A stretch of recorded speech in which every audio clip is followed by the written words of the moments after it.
The sun beat down on the city's cracked asphalt, and the smell of smoke and dust mingled with the sweat dripping down João's forehead. At 8 years old, his days were a succession of traffic lights, hurried cars, and the incessant chant, "Water, candy, gum." Helped the boy. His eyes, large and dark, held a seriousness unusual for his age, a reflection of the responsibility weighing on his small shoulders. He didn't go to school like other children.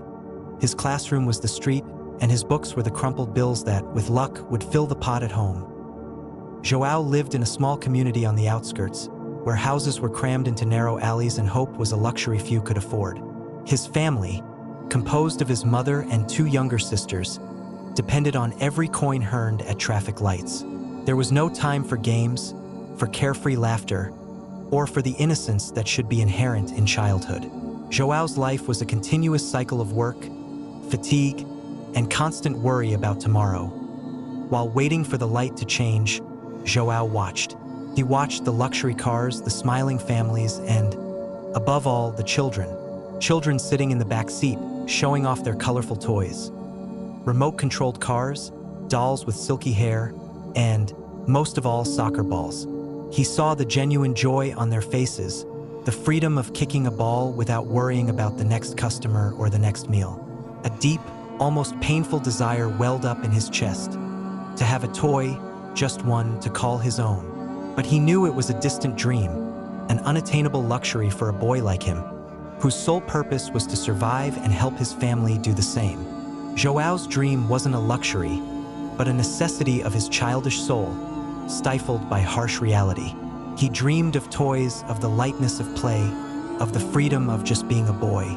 Among all the objects of desire, the soccer ball held a special place in his imagination. He saw himself running across the dirt fields, dribbling past invisible opponents, scoring goals that echoed in his mind like the applause of a crowd. The ball, for him, wasn't just an object. It was the key to a world of fantasy and joy that had been denied him that night.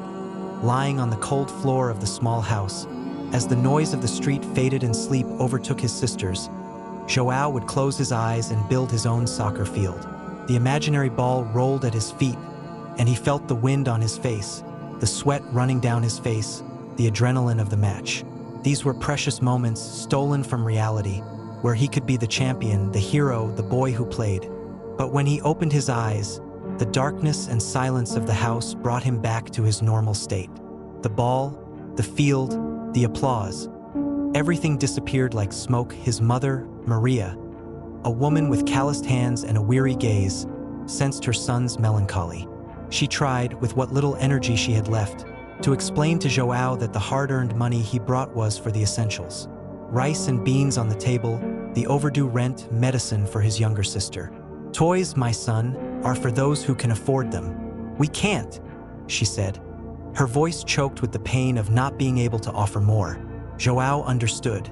He saw his mother's struggle, felt the weight of responsibility. But even understanding, sadness was a constant shadow in his little heart, a cruel reminder of a dream that seemed forbidden, distant, almost a sin amidst so much need. João's days were a constant battle against fatigue, indifference, and the veiled cruelty of the big city. The sun, which in other contexts might have been synonymous with joy and warmth, was a relentless enemy for him, burning his skin and drying his throat. The dust kicked up by cars and buses clung to his hair and clothes, making him an even more invisible figure to most passers-by. The incessant roar of engines, horns, and mingled voices formed a chaotic symphony that rarely allowed him a moment of peace. He had learned to read the driver's signals. The impatient wave, the averted glance, the rapidly rolling up window. Each rejection was a small sting, but João had developed a shell, a resilience forced by necessity. His focus was on his family, the image of his exhausted mother and his little sisters, who waited for him at home. This responsibility was his fuel, the force that drove him to offer another piece of candy, to hold out another bottle of water. Even when the hope of a sale faded, however, there were times when this shell would crack. It was when, amid the chaos of the traffic light, he would see a car stop and a child, his age or even younger, holding a new toy, A remote-controlled car with flashing lights, a doll that laughed, or, most painful of all, a perfectly round and colorful soccer ball. In those moments, João's heart would tighten, and the pain of his unfulfilled dream would return with full force. He would look away, trying to dispel the image, but it was already etched in his mind, a constant reminder of the world he was denied. The daily struggle was not only for physical survival, but also for the survival of his childlike soul, which yearned for a moment of pure and simple play. On a day like so many others, under the relentless, unrelenting sun, João stood at his post at the traffic light.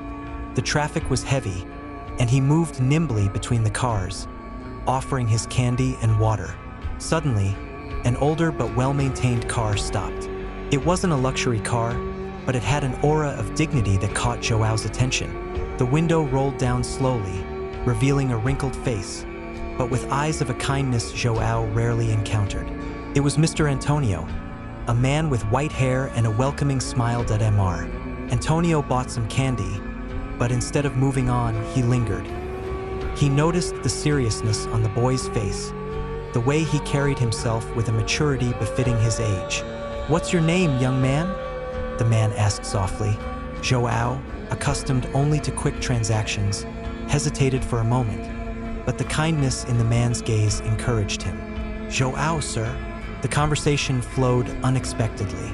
Mr. Antonio asked about João's life, what he did there, and his dreams. João, initially suspicious and reserved, felt an openness in this man. He was different from the others. He didn't see him just as a salesman, but as a person.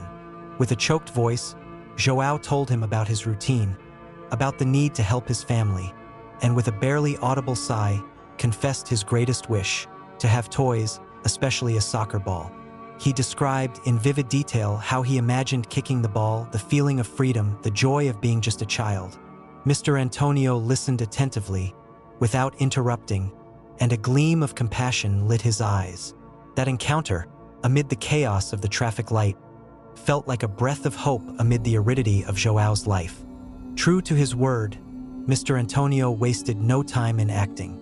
A few days after the encounter at the traffic light, he showed up at João's small, humble home, accompanied by a driver carrying a few boxes. João's mother, Maria, surprised and somewhat suspicious, welcomed the visitor with the dignity that poverty could not erase.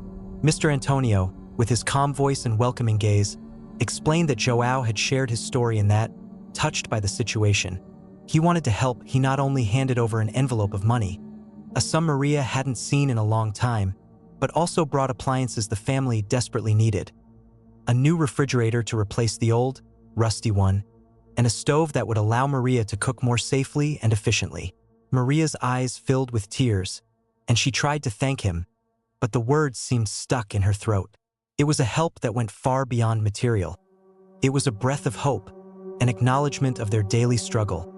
But the biggest surprise was in store for João. Mr. Antonio, with a knowing smile, asked him to open one of the smaller boxes. With trembling hands, João tore open the cardboard and, inside, found a treasure. Cars, dolls, board games, and, at the bottom, shining like a sun, a brand new soccer ball with the vibrant colors he had dreamed of. João's heart raced. He picked up the ball, feeling its soft texture and perfect weight in his hands. It was real. It wasn't a dream, it wasn't an imagination. It was the embodiment of his deepest desire, a gift that represented not just a toy, but the promise of a childhood he thought he had lost forever. Mr. Antonio, watching the scene, felt a deep sense of satisfaction. He had not only helped a family, but had rekindled the flame of hope in a boy's heart. João couldn't believe it.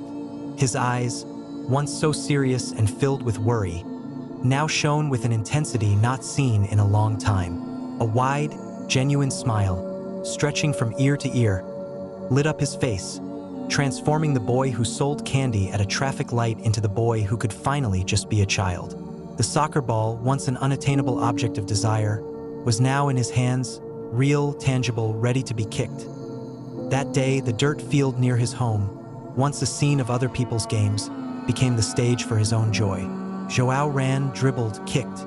With each touch of the ball, A weight seemed to lift from his shoulders. He no longer needed to imagine. He was living his dream. The sweat that dripped now was from effort and enjoyment, not fatigue and worry.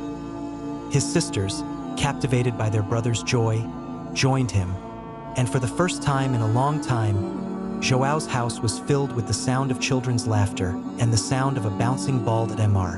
Antonio, watching from afar, felt his heart warm. He knew he had done more than just give money and toys. He had restored hope, dignity, and, above all, childhood to a boy. João, in turn, never forgot that gentleman's kindness. The soccer ball became his inseparable companion, a symbol that, even in the most difficult circumstances, human kindness can transform lives and make dreams that seemed impossible come true. He discovered the joy of being just a child, of playing without guilt or worry, a right that had been denied him, but which, thanks to an unexpected encounter and a generous heart, finally became his sweetest reality.